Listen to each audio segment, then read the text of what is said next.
Gospodine Ramo, recite nam šta mislite vi o društvenim mrežama? Te ti mi ljudno reći, gdje bude takva nikako, šta je to? Druže, ja dođem tam koji klumor. Bio sam ja dole za Bajram, imam ja tetku dole. Jeste li u teretanu? Kako bolan teretana? Ja odem u šumu, sječem 15 metara drva, dođem kući, vidim trokuta. Naravno da idem, moje srne to vole. Pitate šta je to za mene teretana i idem li ja u teretan. Pa fino, jasno ću vam govoriti teretana. Tu sam bio prošle i preprošle godine, znači, i rekao sam više nikad, znači, nikad.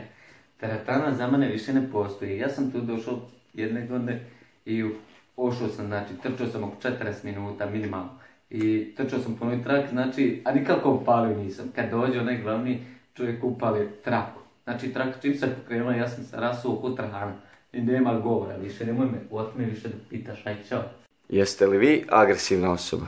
Nisam ja agresivan, baš prije par dana otišao sam na kafu, kulturno, konobar me zajebao, nešto malo manje od Marke ako se u vremenu nije vratio. I ja sam sačekao da on završi smjenu, došao s leđa i uzeo svoju Marku i otišao kući.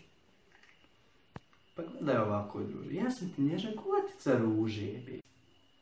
Pa vi mislite da sam ja agresivan, ja sam trenutno našao svoj unutrašnji mir. Šta mislite o svojim sagovornicima? Pa ne mislim ništa i ja bi to sve po kratkom postupku za fino, ne pucao, tuf, kunta ko mi živio u Bosni. Pa gledaj ovako, to su sve seljari. Ovaj Ram, znaš samo za njega što mogu reći. Nek sakrije malo ono svoje lijevo uho.